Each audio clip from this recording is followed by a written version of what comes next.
존경하는 210만 도민 여러분, 그리고 안희정 지사님과 김지철 교육감님을 비롯한 관계 공무원 여러분, 안녕하십니까? 새정치민주연합 비례대표 김연희입니다. 먼저 소중한 도정 질문의 기회를 주신 이진환 부의장님과 선배 동료 의원님들께 깊은 감사 인사를 올리겠습니다. 저는 오늘 아동과 청소년의 보육과 보호 정책 그리고 교육 정책에 대한 도정 질문을 하고자 합니다. 먼저 안희정 도지사님께 두 가지 질문을 드리고자 합니다. 첫째, 감사원은 매년 보건복지부와 교육부와 함께 전국 지방자치단체를 대상으로 해서 보조금 부당수급이 의심되는 어린이집들을 감사하고 있습니다. 감사 결과를 보면 충남도에서도 매년 보육료를 부당 수령한 사례가 적발되고 있으며 이에 대해서 관계 법령에 부합한 조치가 내려지기도 했습니다. 그렇지만 안타깝게도 이러한 조치가 원장 자격정지가 과징금으로 완화되는 등의 솜방망이 처분이 되고 있어 지적이 되고 있습니다. 지난 8월에도 충남도 감사위원회로부터 이러한 지적이 있었습니다. 충남도 감사위원회는 이번 감사 결과 시정 25건, 현지 처분 35건 등 총 82건을 지정해서 추징 9,900만 원, 회수 7,200만 원, 감액 등 3억 3,900만 원을 포함한 5억 1,000만 원의 재정적 조치를 했고 또 경징계 9명과 훈경고 37명 등 46명에 대한 신분상의 조치를 시에 통보한 바 있습니다. 또한 보건복지부는 보육료 부정수급 예방 차원으로 올해부터 어린이집 운영정보 공개를 의무화하고 있습니다. 자, 이와 같이 보건복지부의 노력과 감사원의 매년 감사에도 불구하고 보조금의 부당수급 사례는 지속적으로 나타나고 있습니다. 보육료와 양육비 지원으로 재정 압박이 늘고 있는 가운데에서 이러한 부당수급까지 발생하는 것에 대해서는 특단의 조치가 있어야 한다고 생각합니다. 이에 대한 근본적인 대책을 말씀해 주셨으면 합니다. 다음 두 번째 질문은 청소년 정책에 관한 것입니다. 지난 5월 학교 밖 청소년 지원법이 국회를 통과하면서 각 지자체에서는 학교 밖 청소년을 위한 다양한 사업들에 대한 지원을 강화하고 있습니다. 그의 일환으로 정부는 청소년 상담복지센터 운영을 통해서 지방 청소년의 상담 사업 그리고 지역사회 청소년 통합지원체계인 CYS넷을 구성하고 운영할 것을 강조하고 있습니다. 우리 충남도에서도 청소년진흥원과 청소년 쉼터 등의 기관에서 이와 같은 일들을 추진하고 있습니다. 그런데 이러한 일들을 감당하기에는 현재의 인력 구조와 예산으로는 역부족이라는 현장의 목소리가 높습니다. 현재 가출 청소년을 보호하고 상담과 교육 지원을 통해서 가정과 사회로의 복귀를 돕는 청소년 쉼터는 충남도 내에 홍성에 2, 아산에 1, 그리고 천안에 3, 이렇게 해서 모두 6곳에 불과합니다. 최근 가출 청소년의 문제가 심각해지면서 찾아가는 거리 상담, 지원 활동이라고 할 수 있는 아웃리치가 강화되고 있습니다. 그런데 우리 충남도에서는 이를 수행할 수 있는 기관이 청소년진흥원과 청소년 쉼터 뿐이고 또 이에 활동 가능한 사람도 2~3명밖에 없기 때문에 이 상태로는 거리를 배회하고 있는 학교 밖 청소년 약 2,000여 명이나 되는 사람들을 상담하고 귀가를 돕기에는 상당히 어려움이 있습니다. 게다가 아웃리치 사업은 야간에 근무를 해야 합니다. 교사의 안정성도 확보되지 못할 뿐더러 낮 동안에는 행정사무와 청소년 돌봄 사업에 매달려 있다 보니 야간 근무를 지속하기는 매우 어려운 실정입니다. 또한 전문 상담사가 매우 부족해 상담이 전적으로 필요한 가출 청소년에게 서비스를 제공하지 못하는 사례도 종종 발생합니다. 자, 이러한 환경에서도 청소년 쉼터의 역할은 매우 훌륭합니다. 다음은 본 의원이 여성가족부로부터 연구 용역을 의뢰받아서 8월까지 수행했었던 청소년 쉼터 이용 만족도 조사 중에서 충남의 결과의 한 부분입니다.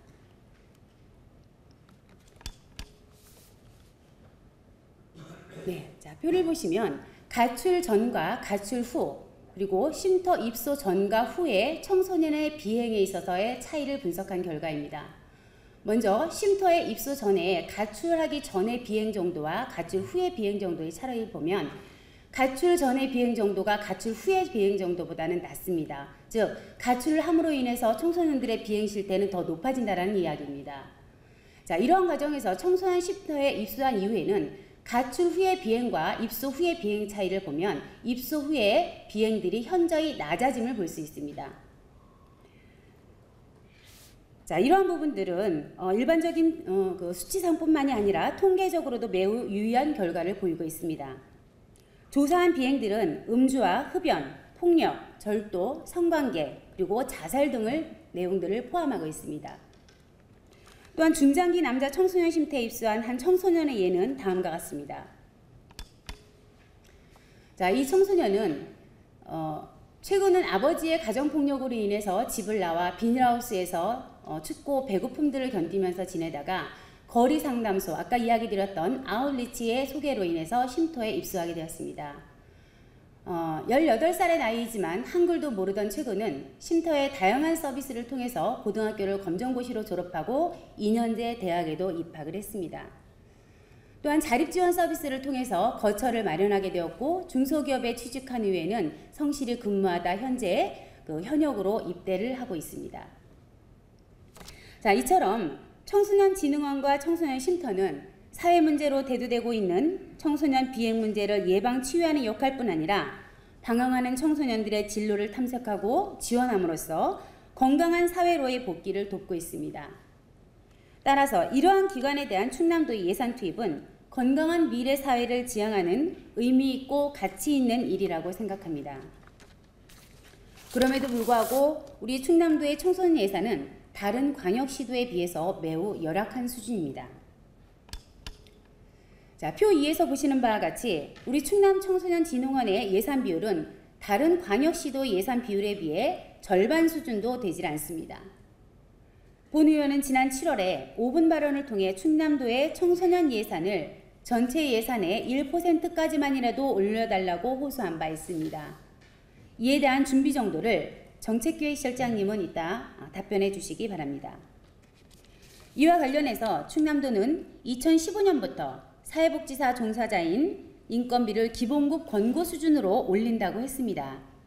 그런데 같은 사회복지사임에도 불구하고 여성가족부 산하인 청소년 쉼터 종사자의 인건비는 고려되고 있지 않습니다. 자, 다음에 제시되는 표는 사회복지시설 종사자와 청소년 쉼터 종사자의 급여 체계입니다. 먼저 윗부분에는 사회복지 시설 종사자들인데 1호봉에 보면 원장은 214만 1,000원, 그리고 사무국장은 280만 원 정도, 맨 마지막에 관리인 정도가 148만 8,000원 정도를 받고 있습니다. 이에 비해서 청소년 쉼터 종사자들의 기본급을 보면 소장이 1호봉이 140만 1,000원입니다. 이 소장의 급여가 사회복지사 종사자들의 그 관리인 격보다도 훨씬 낮다라는 것입니다. 처우 개선비를 책정해서라도 일정 정도 급여 수준을 좀 맞춰야 되는 것이 옳지 않을까라는 생각을 하게 됩니다. 이런 생각에 대해서 지사님의 생각은 어떠하신지 여쭙고 싶습니다. 마지막 질문은 김지철 교육감님께 드리겠습니다. 저는 지난 5월에 전국적으로 시행한 2014년 학생 정서행동 특성검사의 충남도 결과와 2014년 현재 충남도 내의 학교 상담사 배치 현황을 분석해 보았습니다. 준비된 자료로 여러분의 이해를 돕고자 합니다. 글씨가 잘 보이시나요? 먼저 표 5는 2012년도부터 2014년도까지 학생 정서행동 특별검사의 결과표입니다. 맨 마지막에 합격표를 보시면 2012년도에 5,479명에 있었던 관심군 학생들이 2013년도에는 7,150명, 그리고 2014년도에는 7,766명까지, 86명까지 달한 것을 알 수 있습니다. 결국 이러한 검사 대상의 학생 수는 6.3%에 달하고 있다는 것입니다. 요즘 여러분 관심군이라는 것에 대해서 많이 알고 계실 겁니다. 군대의 문제에 있어서도 관심군 이야기가 많이 됐던 것처럼 관심군의 판정을 받은 아이들은 반드시 상담을 받고 필요한 치료를 받아야 하는 입장입니다. 자, 그렇지만 다음 표 6에서 보시는 것과 같이 이러한 아이들을 상담 치료할 수 있는 학교 상담사가 배치된 학교는 충남 도내 초중교 707곳 중에 약 229곳으로 32.4%에 머물고 있습니다. 그렇다면 나머지 67.6% 학교에 있는 관심군 학생들은 그대로 방치가 된다거나 학교 밖에 있는 상담기관을 찾아야만 하는 실정입니다. 이는 국민 기본권을 침해당하는 것과 다르지 않다라고 생각합니다. 또한 아산시의 경우를 살펴보면 67개 학교 중에서 학교 상담사가 배치된 학교는 23곳밖에 되지 않습니다. 그렇지만 충남 도내에서는 평균치에 해당이 됩니다. 자, 그렇지만 이에 비해서 관심군 학생이 1390명임을 고려했을 때 상담교사 1인당 약 22명 정도의 학생을 상담해야 한다는 계산이 나오게 됩니다. 천안시 역시도 상담사 배치율은 44.3%로 충남 도내에서 가장 높습니다. 그렇지만 관심군 학생 수가 2384명으로서 상담사 1인당 약 20명 정도의 학생을 상담해야 하는 결과입니다. 관심군 학생뿐만 아니라 일반 학생들의 일상적 생활 상담까지 진행해야 되는 상황에서 상담사의 고충은 실로 적지 않으리라 생각합니다.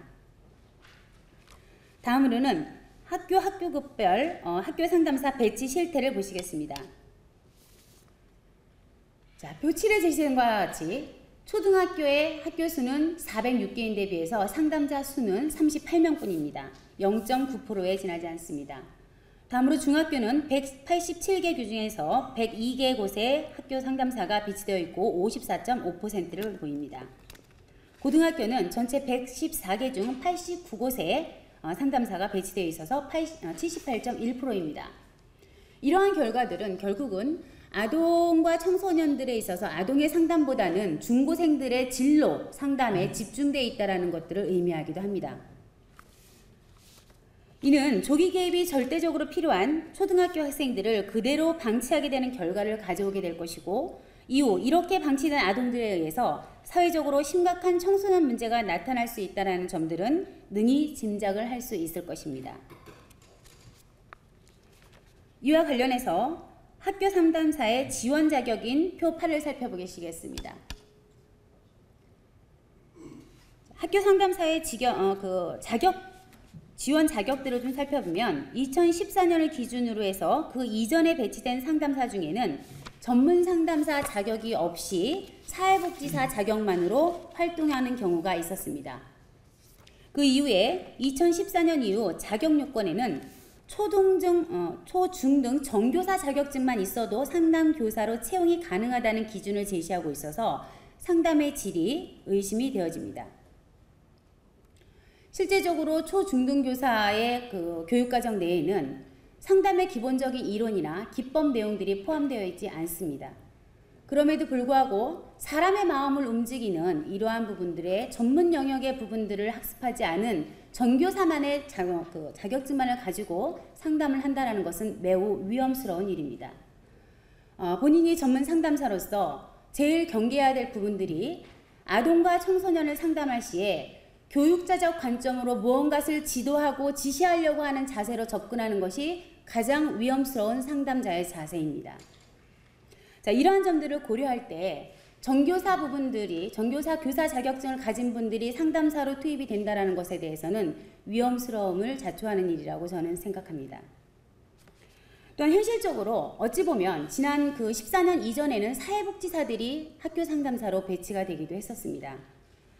그런데 이러한 학교 상담사는 도리어 정교사보다는 현실적으로 더 나을 수 있습니다. 왜냐하면 아동 상담에 있어서 아동의 문제들은 단순하게 아동 자체만의 상담을 해서 문제가 해결되는 것이 아니라 아동을 둘러싸고 있는 가정 환경의 문제가 대두되기 때문입니다. 그래서 부모의 문제들을 함께 사회적인 지역사회와 연계할 수 있는 사회복지사의 역할이 어찌 보면 학교 현장에서는 더 적합할 수 있다라는 본 의원의 생각입니다. 자, 지금까지의 결과를 요약해보면 충남도 내 아동 청소년의 정신건강 문제는 매년 심각하게 증가하고 있는 실정입니다. 그러나 이를 상담할 수 있는 상담교사는 매우 부족할 뿐만 아니라 연령을 고려한 배치도 되어 있지 못한 실정입니다. 그리고 학교 상담사 지원 자격 역시 전문 상담 인력을 전문 인력으로 인정하기에는 부적절한 기준을 제시하고 있다는 것입니다. 자, 이러한 문제점을 안고 있는 아동 청소년의 정신건강 문제에 대한 보관을 말씀해 주시기 바랍니다. 저의 질문은 여기까지입니다. 이상입니다. 답변 부탁드리겠습니다.